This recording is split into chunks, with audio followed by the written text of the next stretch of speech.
All right, welcome back to the deep dive. You know how this works. We take a big topic, tons of research, and today we're all about leveling up. Leveling up. I like that. Yeah, we're diving into Vincente E. Bradford's Mastery Stacking. Oh, good one. The subtitle is The 1% Formula for Success. And it's kind of like, think building blocks, but for like greatness. Oh, yeah. Okay, so building blocks to greatness. Right. And it really got me thinking, like, what if we could actually unlock those secrets?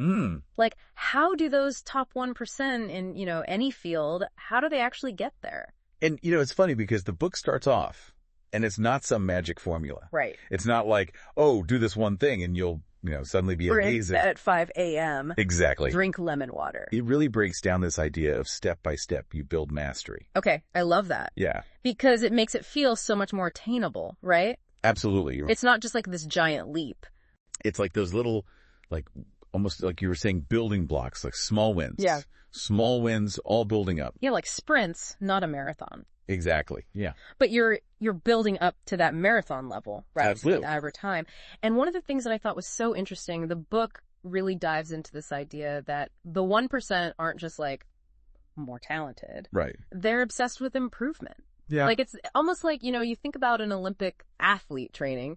They're not just like casually jogging around the track. No. Right? It's like laser focus. Absolutely.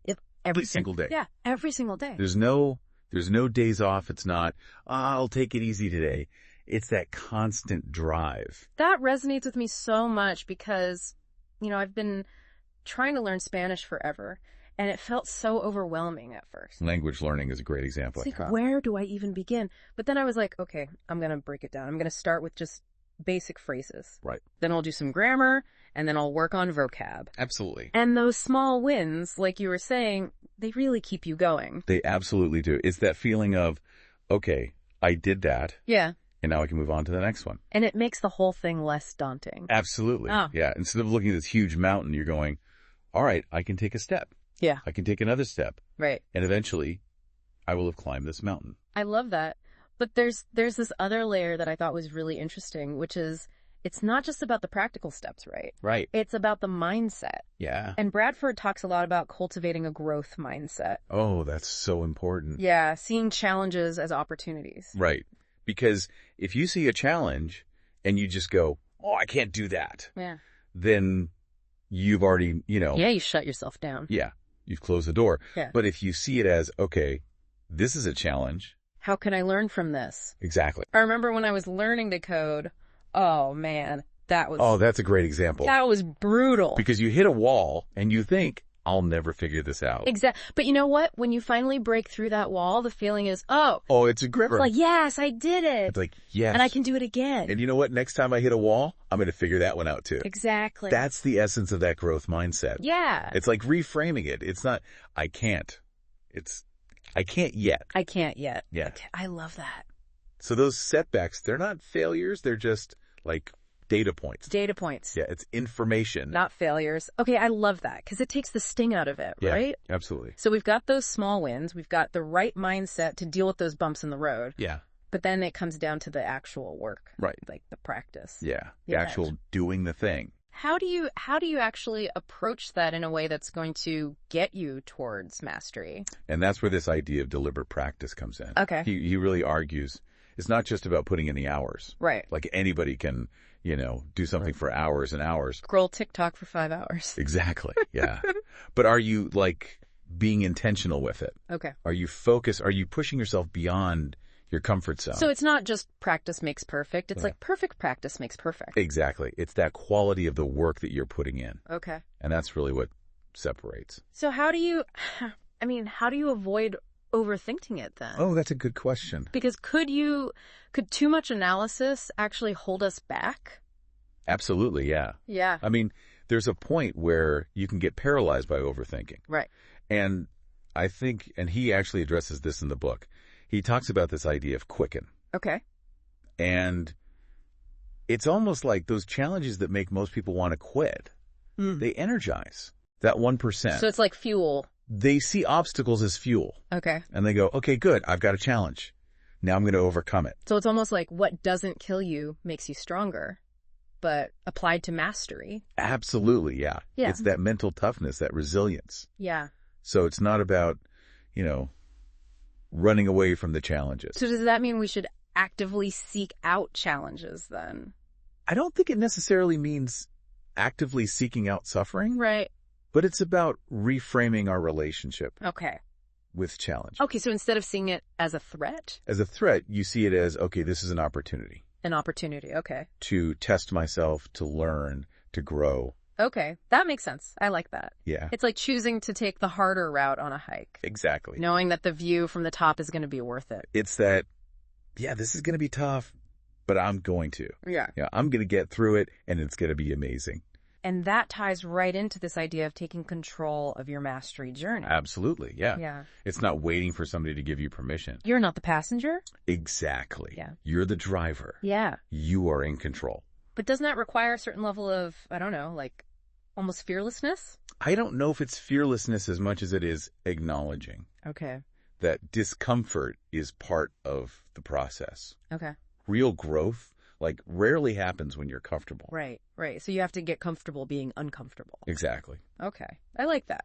Yeah. All right. So we've got the small wins, the growth mindset, the deliberate practice, and this idea of embracing discomfort. Yeah. It's starting to feel like a recipe for transformation. Yeah. Yeah. But it's not like a quick fix. Right. It's a journey. Oh, yeah. Mastery is a journey, not a destination. And that brings us back to that mastery stacking idea. It's those small, consistent efforts. Right. Day after day. It's those little things. Yeah. Challenge after challenge that ultimately build up to something extraordinary. Yeah. It's amazing how much, just those little, you think about it, compound interest. Yeah. Little bits adding up over time to something huge. But how do you know where to focus? How do you even know where to begin? Ooh, that's a great question. Right. And that's where things get really interesting. Okay. And we'll dive into that after a quick break. Okay, so stick with us. You won't want to miss it. We'll be right back. Okay, so we've laid the groundwork. Small wins, right mindset, embracing those challenges. The building blocks. Yeah, the building blocks. But how do we actually put all this into action? How do we start building those mastery stacks? Yeah, that's the question, right? And thankfully, Bradford gives us some really concrete strategies. Okay. One that really stood out to me is this idea of segmentation. Oh, yeah, breaking it down. Those big, scary goals into manageable chunks. More manageable chunks. Yeah. It's if you want to write a novel, you don't just stare at a blank page. Right. And think about the entire epic saga. No, you don't go, all right, War and Peace, here we go. You start with a scene, you start with a chapter. Yeah, a paragraph even. Maybe even just a paragraph. Just get something down. And that's where I think you start to see the power of those small wins, right? Absolutely. Each one becomes a building block. It's I did that. Yeah. On to the next one. And then pretty soon, you've got momentum. You got that snowball rolling. Yeah, you're okay, I can do this. Exactly. It reminds me, when I was training for a marathon, the thought of running 26 miles all at once was terrifying. I bet, yeah. But then I broke it down into weekly mileage goals. Yeah, smart. And each week, I felt a sense of accomplishment. There you go. You're stacking. I was stacking those miles. You're stacking those miles one on top of the other. Yeah. And eventually, you hit that goal. Until I reached my goal, exactly. Yeah. And it's the same principle. It can be applied to anything. Yeah. Whether it's learning a language, playing an instrument, writing a book, starting a business. It's about that system, that consistency. It's creating that system of small, consistent actions. Okay. That lead to those big results. So we've got the goal broken down into segments. We're hitting those small wins, but how do we make sure we're actually improving? Right. How do we know we're not just spinning our wheels? Yeah. How do we know we're not just on the treadmill going nowhere? Yeah. And that's where this deliberate practice comes in. Okay. Really being intentional and focused and pushing yourself beyond your comfort zone. Right. So it's not just mindlessly going through the motions. That's are you present? Mm-hmm. Are you really aware of what you're working on? Okay, but how do you avoid that analysis paralysis? Oh, yeah. Is there a point where, overthinking it becomes a problem? Absolutely. You can get so caught up in thinking about it that you never actually do it. So I think it's about striking a balance. Okay. You need to be analytical. You need to, identify those weak spots and really work on them. But you also have to trust your gut. But you also have to trust your intuition. Yeah. And allow yourself to experiment and make mistakes. It's like learning to ride a bike. You can read all the instructions. Yeah, you can watch all the YouTube videos. But at some point, you just got to get on and try. You just got to go for it. And you're going to fall. You're going to fall. You're going to wobble. You're going to wobble. But that's how you learn. And that's, each fall, each wobble, it's data. Oh, yeah. And feedback. It's those data points. It's telling you, okay, adjust, improve. Okay. So embrace the mess. Embrace the mess. Learn from the wobble. Learn from those wobbles, yeah. But what about those times, when you hit a wall? Right. When you feel like you're just not making progress. Yeah, you're putting in the work, but you're just not seeing the results. Yeah. How do you keep going when you just feel like giving up? Ooh, that's a tough one. And that's where I think it goes back to that growth mindset. Okay. It's reminding yourself that setbacks are not failures. Right. They're opportunities to learn. And progress is not always linear. Right. There are going to be times when you plateau. There are going to be times when you may even regress a little bit. It's like 2 steps forward, 1 step back. Exactly. Yeah. But as long as you're ultimately moving in the right direction, you're making progress. You're still making progress. You're still on the journey. And I think it's important to remember that everyone experiences those moments. Absolutely. Of doubt and frustration. Yeah. Even the best of the best. Even the masters. The masters, yeah. They've all faced those challenges. They all had those moments where they're like, ugh, I don't know if I can do this. So it's not about avoiding those feelings. It's not about, pretending they don't exist. Yeah. It's about having the tools, the mindset to navigate them. Okay. To keep going when it gets tough. But how do you know which tools to use? Oh, that's a great question. There are so many different approaches, so many different techniques. And I think that's where experimentation comes in. Okay. This is something Bradford talks about a lot in the book, like try different things. Okay, so find what works for you. Find what works for you. There's no one-size-fits-all approach. There's no magic formula. There's no magic formula. It's about being adaptable. Okay. And finding what clicks. So trying different things until you find what clicks. Yeah. But how do you know when you found the right path? That's a good question. What are some signs that you're on the right track? I think one of the biggest signs is enjoyment. Oh. Okay. Yes, mastery takes hard work. It takes dedication. It's not always going to be easy. It's not always going to be easy. Yeah. But it should be a source of, at least some joy and fulfillment. Like anything in life, if you're not enjoying it, you're less likely to stick with it. Exactly, yeah. But let's be real. Not every aspect of mastery is going to be fun in games. No. There are going to be parts that are tedious. Yeah. There are going to be parts that are challenging. Frustrating. Downright frustrating, yeah. So how do you find that balance? And I think that's where you have to tap into the power of purpose. Okay. Like, why are you doing this? The why. What's driving you? If you have that strong sense of purpose, if you're connected to the why behind your actions, it makes it a lot easier to push through those tough moments. Okay, yeah. Reminding yourself of the bigger picture. Absolutely, yeah. Okay. So we've covered a lot of ground here. We have. Segmentation, deliberate practice, experimentation, quicken. It's all coming together. It's all coming together. But there's one piece of the puzzle that we haven't really touched on yet, and that's this idea of taking control of your mastery journey. What does that mean, and how do you actually do it? Ooh, that's a great question. And that's where we're going to dive in next. We're going to explore how to create an environment that supports your growth. How to seek out mentors, resources. Okay. And how to cultivate those habits and routines that will really set you up for success. Right, so stick with us. Stick with us. This is where it gets really interesting. Okay, so we're back, and we're tackling this last piece of the mastery stacking puzzle. Taking control. This is where it feels like things get really personal, right? It is, yeah. You're realizing, like, wait a minute, I'm in the driver's seat. Yeah, you're not waiting for, permission or for someone to give you, a roadmap. You're creating your own path. Exactly. You are the architect of your own mastery. Okay. That's empowering, but it's also kind of daunting. I can see that. It's like, whoa, okay. It's all on me now. Where do you even begin with something like that? Well, think about, if you were building a house, you need a strong foundation, right? Yeah. The right materials.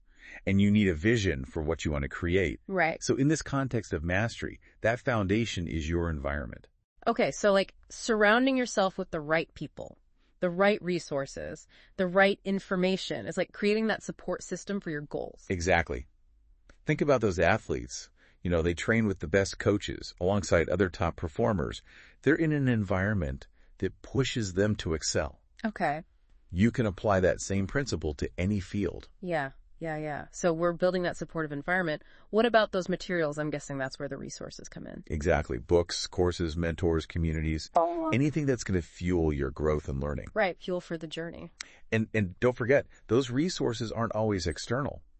You have a wealth of knowledge and experience within you as well. Oh, that's true. Yeah. Sometimes we forget about that, Yeah. The value of our own experiences. Yeah, absolutely. How do you tap into that inner wisdom, though? Reflection. Take the time to look back on your journey. Yeah. What are your strengths? What are your weaknesses?